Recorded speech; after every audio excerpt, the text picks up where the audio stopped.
Iya, ini salah satu problem bapak-bapak ya mungkin ya.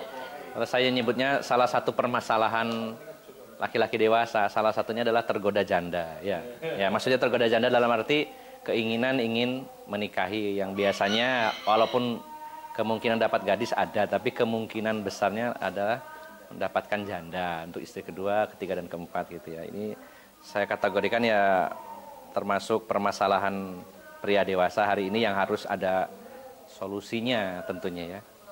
Namun pada dasarnya kita kembalikan ke hukum asal dulu ya, bahwa poligami itu hukum asalnya adalah mubahun bisartin.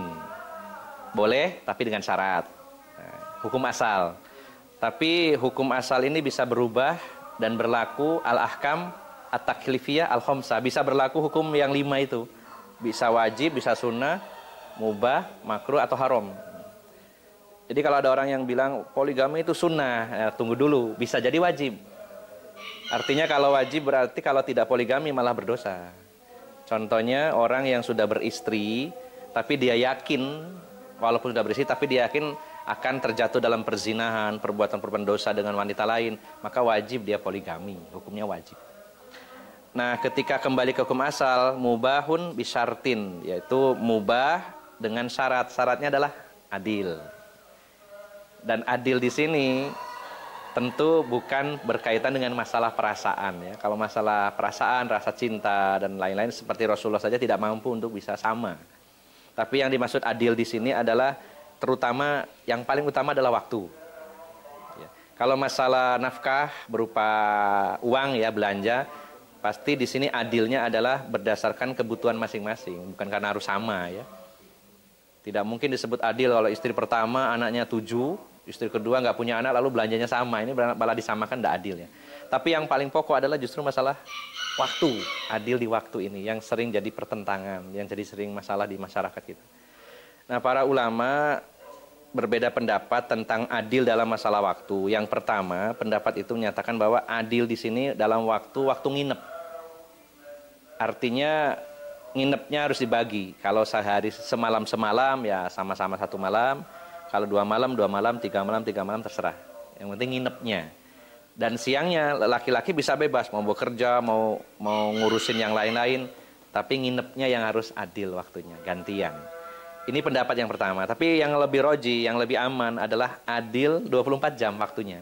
Artinya kalau istri pertama sehari semalam, yang di sini yang kedua juga sehari semalam. Kalau 2 hari 2 malam, di sini 2 hari 2 malam. Dan itu diusahakan sama persis kalau masalah waktu. Nah, biasanya nun sewu ya, kebanyakan pemula yang poligami, yang pemula sering kalinya yang dikalahkan istri kedua. Sering kali kejadiannya begitu. Ketika istri pertama mengizinkan pun atau mungkin tidak izin, tahu-tahu sudah dapat istri lagi dan akhirnya istri pertama tidak bisa menggugat juga ya, dalam arti tetap bertahan. Biasanya yang paling sensitif adalah pembagian waktu. Bahasa kasarnya gini, istri pertama bilang, wis gak apa-apa mas sampean dua bojo maneh, tapi waktunya banyakan saya loh ya. Nah, itu yang paling sering dan itu hampir mayoritas seperti itu. Artinya istri kedua sering jadi kalah-kalahan. Gitu. Jadi saya melihat fenomena poligami antara orang yang sudah ngaji dengan orang awam ada sedikit perbedaan. Kalau di orang awam, mayoritas yang diutamakan istri muda, kebanyakan.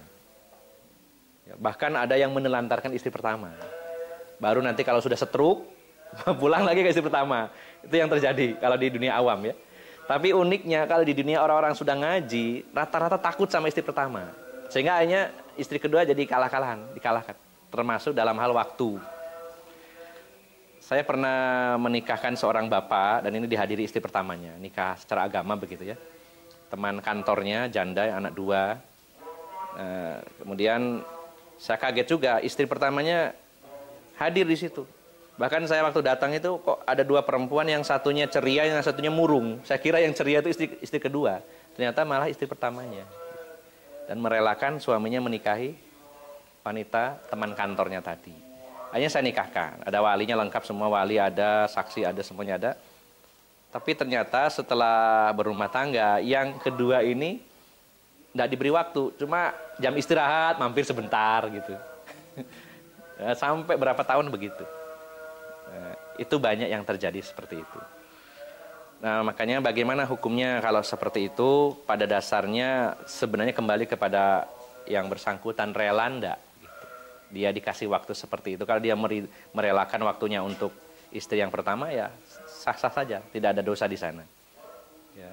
Sebagaimana juga ada sebagian istri Rasulullah, contohnya Saudah, menyerahkan waktunya untuk istri yang lain, tidak mendapatkan waktu. Tapi kebanyakan, kebanyakan istri kedua ini ya terpaksa. Artinya ya sudah nggak apa-apa, saya dapat waktu cuma sehari dalam seminggu. Bahkan ada yang cuman mampir doang gitu ya, jam istirahat dari kantor gitu. Bahkan saya punya kenalan, beliau ini menikah gadis di usia 35. Beliaunya umur 35, menikahi gadis. Dan selama 24 tahun istri pertamanya enggak tahu. 24 tahun. Beliau orangnya solih. Banyak mewakafkan tanah-tanah untuk masjid-masjid sunnah. Selama 24 tahun tidak ketahuan istri pertamanya. Jadi, caranya adalah beliaunya tiap hari memang tugasnya di luar beda kota gitu ya, beda kabupaten. Harus PP, berangkat pagi dari kota A ke kota B, pulang sore. Jadi ketemu istri keduanya cuma jam istirahat aja. Atau mungkin alasan ke istrinya mau keluar kota, ada tugas luar kota sehari 2 hari ya. Itu berlangsung sampai 24 tahun dan istri keduanya rela digitukan. Nah, maka kesimpulannya kalau masalah adil, terutama adil masalah waktu, harus betul-betul sama. Terserah mau ngikuti pendapat yang adilnya nginepnya atau full 24 jam. Kalau yang full tentu lebih baik lagi menurut saya. Dan itu yang saya lakukan juga seperti itu. Nah, terkait masalah pembagian yang tidak adil tapi atas kerelaan salah satu istri, maka tidak masalah. Asal jangan juga terpaksa. Nah, mungkin gambarannya seperti itu. Kok ada yang bilang itu bisa tapi pakai syarat gitu sebelum nikah gitu. Pakai syarat gimana maksudnya? Waktu mau menikahi yang kedua, itu dia kasih syarat ke istrinya bahwa memang waktunya enggak sesuai. Oh, jadi ada bargaining gitu ya? Sebelum nikah itu udah di perjanjian.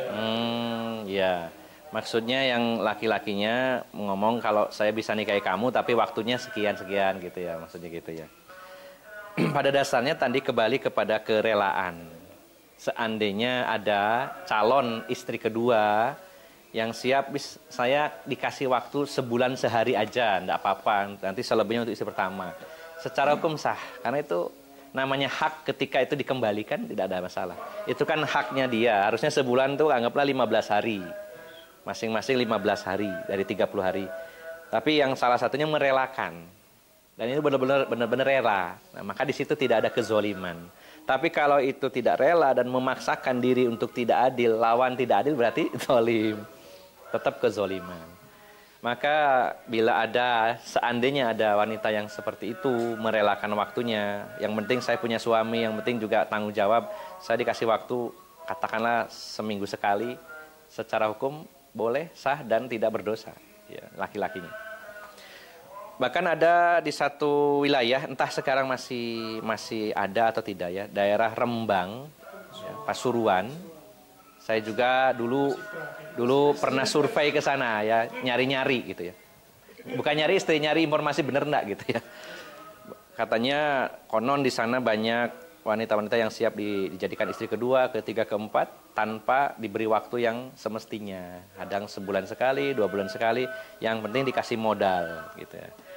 Pada intinya masalah nafkah, masalah waktu itu tergantung kesepakatan antara suami dengan istrinya. Kalau istrinya merelakan itu kan hak dia. Ketika haknya tidak diberikan dan orang yang tadi rela, maka tidak ada masalah.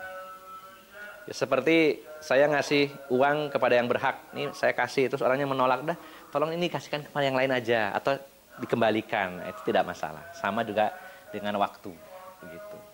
Ini boleh kalau antum ada yang memang calonnya yang siap Dikasih waktu sedikit. Kalau ada. Cuman gini ya, satu pelajaran lagi gini. Kebanyakan sebelum dinikahin memang manis. Wah, aku pokoknya Mas dikasih waktu sebulan 2 kali tidak masalah. Tapi kalau sudah jadi, belum tentu sama. Iya, belum tentu namanya wanita. Dan itu memang haknya dia. Nah itu siap enggak itu ya.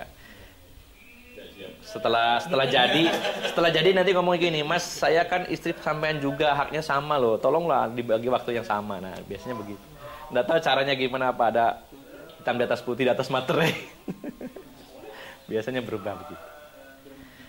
Ya poin intinya kalau pesan saya ini bukan menggembosi ya, bukan menggembosi. Kalau belum statusnya pada hal yang wajib, hanya sunnah apalagi di bawahnya itu ya, maka istri satu kalau memang tidak mengganggu agama kita, itu sudah lebih mudah di dunia, mudah hisabnya dan lain-lain. Ya, kalau disuruh milih antara poligami dan tidak, masing-masing pasti ada maslahat mafsadatnya. Tapi kalau dengan istri satu, kemudian aman-aman saja, agama kita aman, tidak dikhawatirkan jatuh pada dosa, ya kenapa harus merepotkan diri?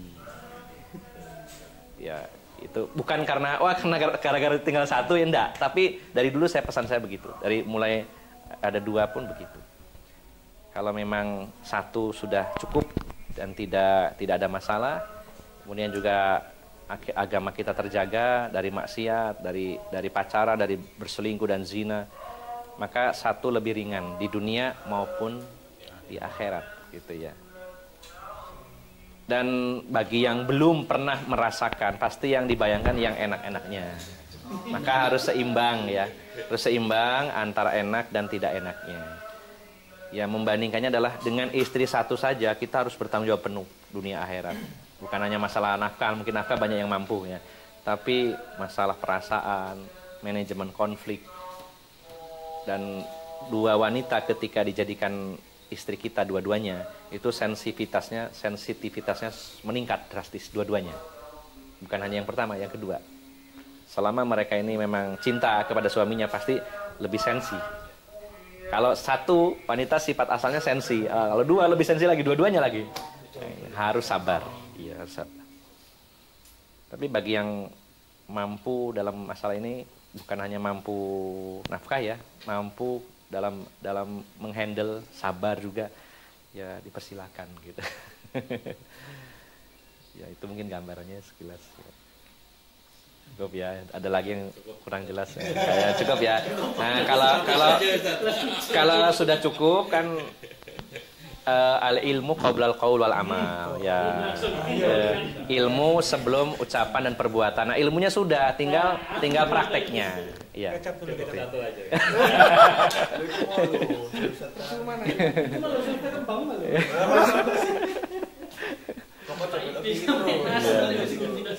Insya Allah begitu.